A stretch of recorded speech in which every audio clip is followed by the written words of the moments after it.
자, 이걸 정리 한번 해보겠습니다. 그러니까 첫날은 우리 정태복 교수님한테서 ICT에 관련된 기술을 공부하셨죠? 기술. 그래서 이제 경 교수님 마지막에도 그런 말씀 하시더만요. 첫날부터 너무 깊게 들어가 죄송합니다. 그런 말 했는데 사실은 우리가 그런 큰 그림들은 알고 있어야 되겠죠.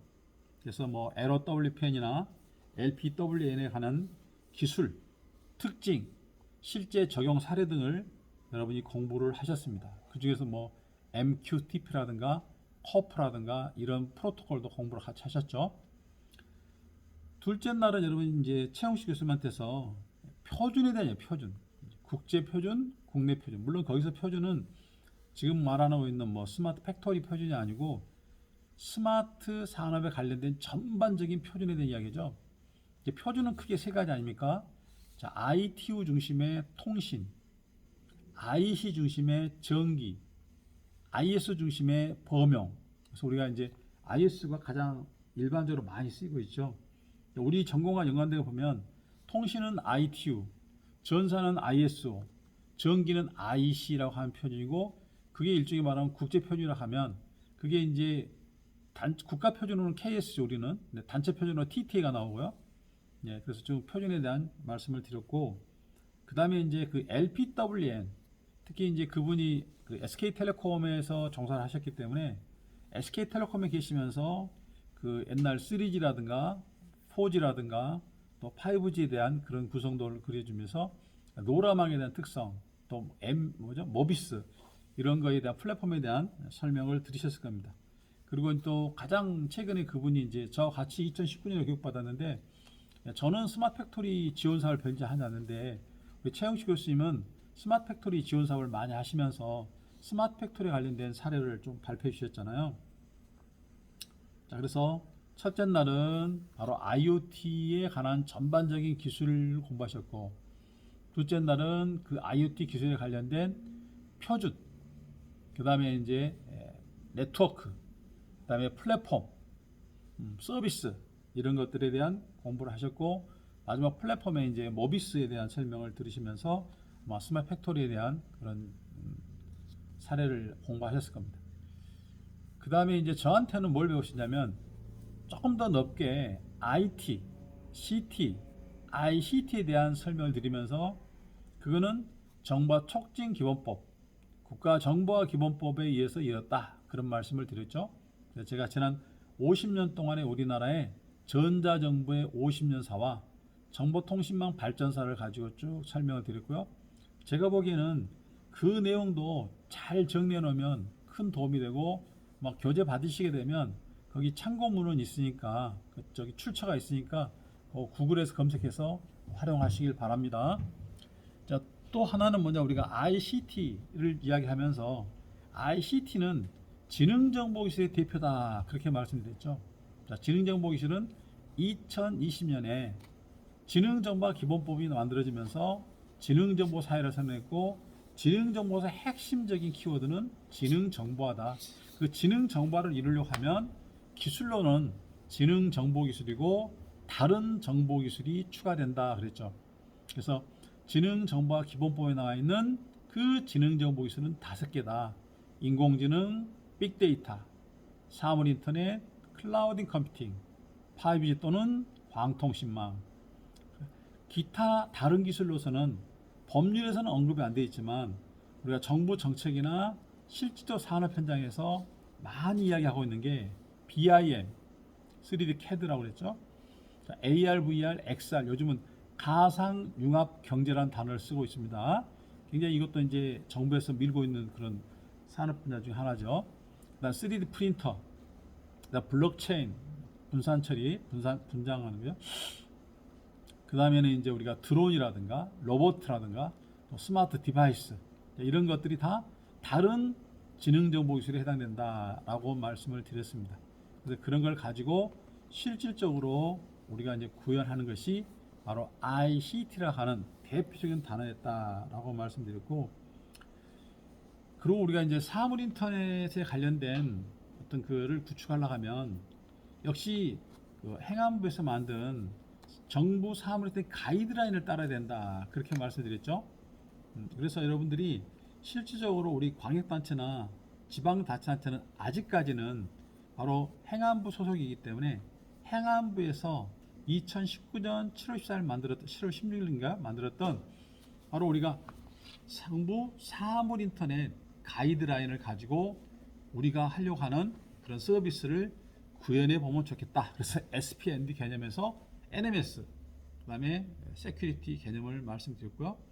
하나 특이한 점은 그 정부 사무실 가이드라인은 표준 IoT 리퍼런스 모드 표준에서는 서비스, 플랫폼, 네트워크, 디바이스, NMS, 세큐리티 이렇게 축에서 수직적으로 그림이 그려졌다고 생각하면 실제로 우리가 어떤 네트워크 구축할 때는 수평적으로 그림을 그리기 때문에 수평적 그림을 그리면서 이 서비스를 제외해버리고 서비스는 내가 이미 기본계획 수립할 때부터 어떤 걸 하겠다고 정해졌기 때문에 디바이스, 그 다음에 네트워크, 그 다음에 플랫폼인데 디바이스나 플랫폼은 장소가 정해졌잖아요. 디바이스는 현장이니까 우리가 행정 현장에 쓰이고 있는 막 끝단위 디바이스죠. 그다음에 센터는요 관리하는 거잖아요. 관리. 우리가 말하면 이제 우리 뭐 시청이라든가 구청이라든가 동사무소 그게 센터라고 보시면 되죠. 그리고 복잡한 건 전달인데 그 전달 체계가 복잡하기 때문에 이걸 두 개로 나눠서 서로 다른 디바이스를 우리가 프로토콜 변환시키기 위해서 바로 게이트웨이라는 장비가 들어갔고 하나는 이종을 연동시키기 위해서 나온 게 바로 네트워크 서버가 들어갔다. 그래서 결국 디바이스, 게이트웨이, 네트워크 서버, 플랫폼 그렇게 네 가지 로드로 놓고 요거를 디바이스 네트워크, 두 번째 단계를 백홀 네트워크, 세 번째 단계를 백엔드 네트워크에서 여기는 완전 LPWAN, LOWPN 무선망이고 중간에 백홀에서는 유선도 있고 무선도 있고 백엔드는 완전 유선망이다. 그렇게 정리하면서 그 정부 사물 인터넷 가이드를 제가 정리해 드렸습니다. 자, 오늘 오전에는 제가 뭘 설명드렸냐면 어제는 이제 오전에 황창 교수님한테서 뭘 배우셨냐면 여러분들이 스마트 팩토리를 하기 위한 트렌드. 그럼 물론 자료를 보시면 굉장히 많은 자료가 있으니까 그걸 다 활용하시기에는 좀 부담스럽지만 엄청나게 많은 자료를 다 정리해 주셨잖아요. 근데 핵심은 뭐였냐면 트렌드다. 트렌드고 두 번째는 뭐냐면 지금까지 우리가 유비컷 도시나 스마트 도시는 컨테이너 중심이었다. 옛날로 말하면 인프라 중심이었다. 근데 앞으로는 콘텐츠로 간다. 근데 콘텐츠는 우리 역할이 아니고 혁신적인 기업이나 혁신적인 사람에 의해서 이루어진다. 그런 이야기를 하셨잖아요. 우리가 할 역할은 저나 여러분들이 할 역할은 뭐냐면 우리가 콘텐츠를 잘 만들어서 좋은 콘텐츠가 유통되도록 하는 그런 거를 만드는 게 필요하다. 아마 한 교수님 강의를 제가 듣고 느낀 것은 그런 이야기로 말씀하시지 않았나 그런 생각이 듭니다. 근데 오후에 이제 유채식 교수님한테는 스마트홈에 대한 이야기죠. 스마트홈은 이제 우리가 코로나19로 인해 재택근무가 많아지니까 가정 내에서 이루어진 것들이 다 자동화되고 이런 것들이 굉장히 중요한 시점이 됐지 않습니까? 그래서 그런 걸 이야기하셨고 또 스마트 카에도 말씀하셨고 자율주행 자동차, 스마트 하이웨이 있는데 그거를 이제 여러분들이 뭘로 연결하냐면 스마트 도시 하나의 기본적인 인프라다. 그렇게 보시면 되겠고 또 하나의 인프라가 이제 오늘 오전에 설명드린 스마트 그리드죠. 기존의 전력망에 통신망을 얹어가지고 아주 지능형 시켜가지고 전력을 갖다 혁신적으로 변화시키는 그런 이제 컨셉이고요. 그 다음에 이제 우리가 지역을 발전시키려고 생각하면 산업단지가 많아졌는데 산업단지들이 다들 텅텅 비어있거나 옛날 전통적인 제조업인데 이런 전통적인 제조업이 그린 산단으로 바뀌면서 새로운 공장들이 도입하기 위해서 바로 우리가 스마트 팩토리 지원 정책들을 알아가지고 도와줘야 된다라고 해서 제가 스마트 팩토리를 지금까지 설명을 드렸고 이 모든 것을 담아서 우리가 행정을 하려고 하면 도시가 또는 우리 읍이 또는 우리 면이 진행해야 된다. 그거를 포괄적으로 스마트 시티라고 합니다. 그래서 단어로 말하면 스마트 시티, 스마트 빌리지, 스마트 타운. 저는 개인적으로 황창기 교수님하고 2008년도부터 그 스마트 유비쿼 도시에 관한 그런 이제 연구도 같이 하고 강의도 했었거든요. 어찌됐든 정책이 사라지지 않고 유비쿼 도시에서 스마트 시티로 확장됐습니다. 근데 스마트 시티는 우리나라 거의 100대 기업들은 이제 100대 도시는 다 이제 스마트 시티가 된 거죠. 제가 지금 수요일 날도 말씀드렸지만 지금 고등학교 1학년들한테 스마트 시티를 가르치고 있는데 그 학생들한테 제가 숙제를 내줬습니다. 얘들아, 시내 나가서 사거리나 길가에 있는 시설물들을 네가 처음 보는 시설물 다 한번 사진 찍어봐라. 그리고 그 다음 주에 제가 학생들한테 발표시켰더니 학생들이 하는 말에 통일된 그 키워드는 이겁니다. 참 우리나라 도시는 안정된 도시입니다. 왜? CCTV 카메라가 많이 설정을 지금 찍어보니까, 그죠? 그러니까 그만큼 우리나라 도시는 지금 안정화돼 있다. 다시 안전돼 있다. 안전한 도시가 됐다는 거죠. 안전한 도시. 그 안전한 도시가 결국 뭡니까? 주민의 삶을 지역을 높이는 거죠. 삶의 질을 높이는 거죠. 자, 옛날 같으면 뭐 우리 집에 뭐 돈이 많이 있다. 또 우리 집에 물건이 많이 있으면 도둑질 당할까봐 겁났잖아요. 근데 지금은 도둑질 당할까 겁내지 않죠. 왜? 우리 집 주변에 CCTV 카메라가 워낙 많이 있어서 다 찍어버리기 때문에. 제가 그 학생들한테 들은 말은 우리나라 도시는 너무 안전한 도시가 됐습니다. 라고 이야기를 하더라고요. 그러면 여러분들 도시가 안전화됐으면 이제 어디로 가야 됩니까? 바로 읍면동.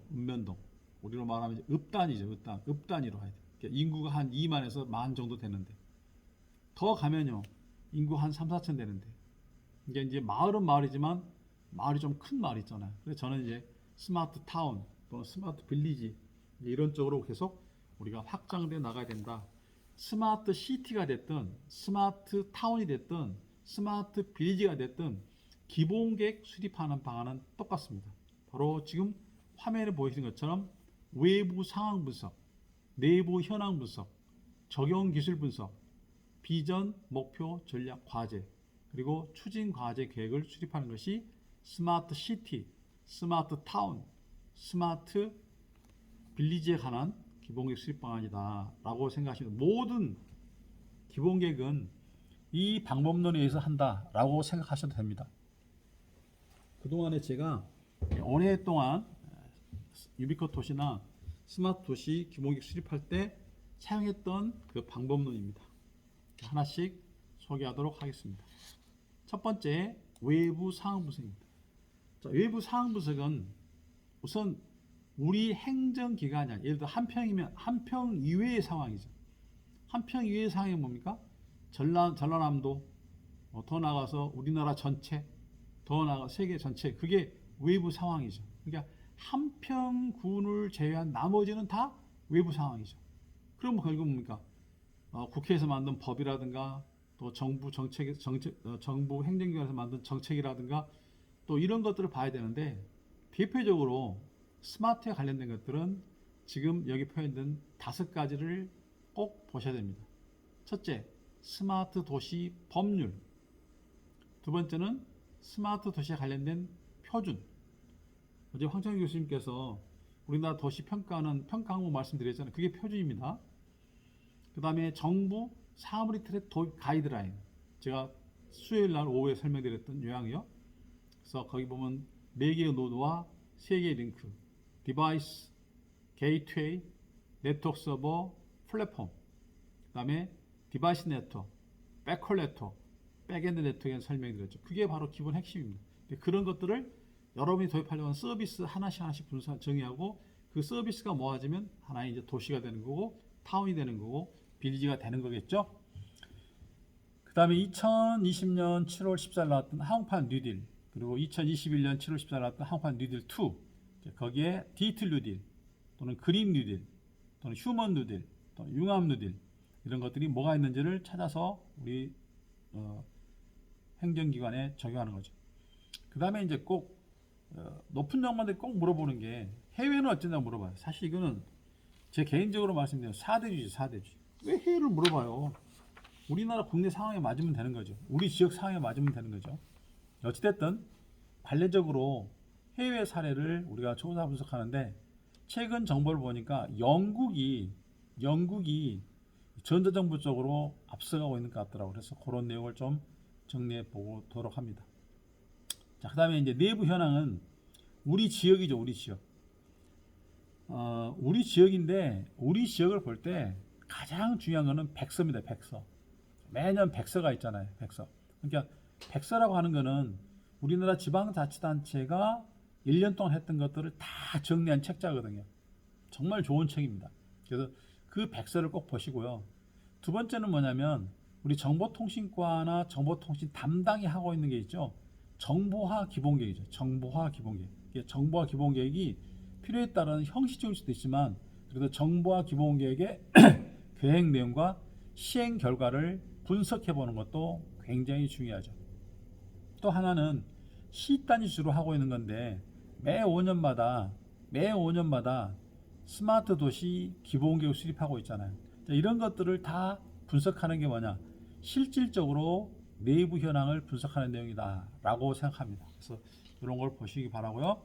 자, 그러면 뭐냐? 세 번째는 적용 기술 분석입니다. 자, 오늘 지금 우리 공부하고 있는 교육 과정이 ICT, IoT잖아요. 이게 바로 정보통신 기술이죠. 그러니까 정보통신 기술은 IT, CT, ICT가 하는 거잖아요. 그래서 제가 설명드린 거예요. 지능정보 기술은요. 자, IoT, BI, AI, 그다음에 빅데이터, 클라우드, 5G 뭐 등등등등. 그다음에 녹색 정보는요. 아까 스마트 그리드 말씀드리고 신재생 에너지 말씀드렸고요. 그다음에 제로 에너지 빌딩 말씀드렸고요. 이런 것들이 다 녹색 정보 기술, 그린 테크놀로지죠. 그다음에 건설 정보 기술은 아까 융합 정보나 해서 제가 BIM이라든가 뭐 AR, VR, 뭐 드론, 그다음에 로봇 뭐 이런 것들, 3D 프린터 그것도 건설 스마트 건설 기술에 해당되니까 건설 정보 기술이니까 결국 우리가 1, 2, 3, 4 기술은요 다 우리가 공부를 했습니다. 지금 이번 과정에서. 그리고 그거를 도시에다가 어떻게 적용할 것이냐 그걸 찾는 거죠. 그러니까 결국 1번, 2번, 3번은 우리 교육 과정에서 우리가 다뤘던 겁니다.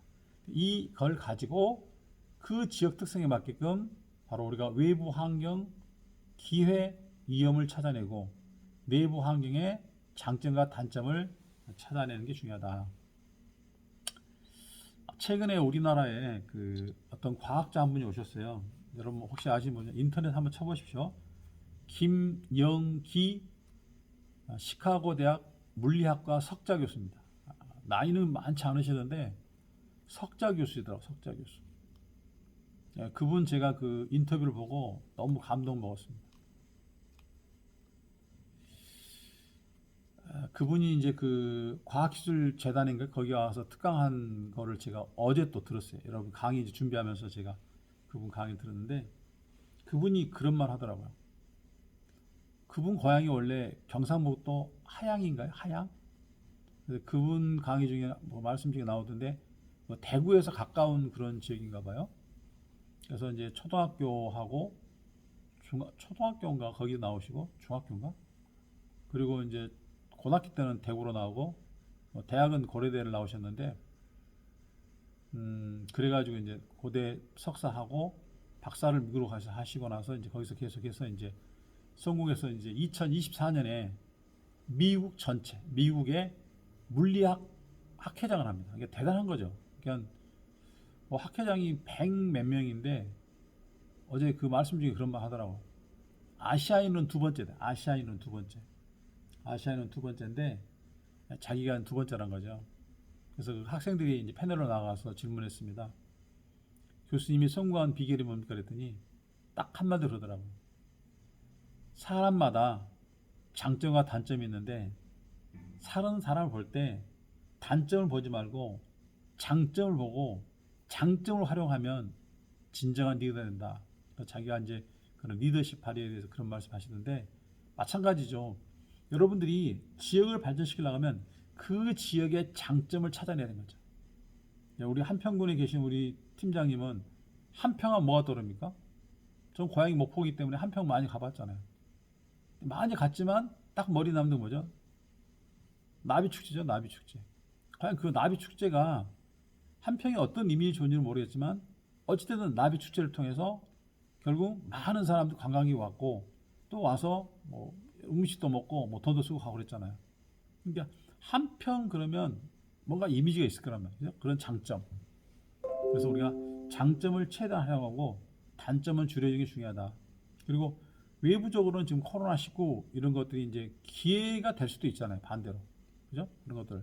그래서 결국 수합 분석, 장점과 단점과 그다음에 기회와 위협을 분석하고 패스트 분석, P는 폴리틱입니다. 정치적, E는 이코노믹, 경제적, S는 사이언스, 과학, 그다음에 T는 테크놀로지. 그래서 이런 분석을 통해서 결국 지역의 비전과 목표와 전략과 과제를 만들고 그 과제를 가지고 하나씩 하나씩 추진 계획을 수립하는 것이 기본 계획이다라고 이해하시면 됩니다. 그러니까 결국 우리가 지금 공부했던 것은 이 기본 계획 수립 방안에서 첫 번째인 바로 외부 환경 분석과 외부 상황 분석과 내부 현황 분석 및 적용 기술에 관련된 기본적인 공부를 한 것이 이번 교육과정이다라고 이해하시면 되겠고, 자, 10분 쉬었다가 목표, 전략, 과제 이런 도출에 대한 것을 설명드리면서 여러분들이 그나마도 ICT, IoT 기술을 활용해서 여러분 지역을 스마트 시티, 여러분 지역을 스마트 타운, 여러분 지역을 스마트 빌리지로 기획할 수 있는 그런 아이디어를 갖도록 해주는 교육과정이 이번 교육과정이다 라고 이해하시면 되겠습니다. 10분 쉬었다 2시 10분에 뵙도록 하겠습니다. 고맙습니다.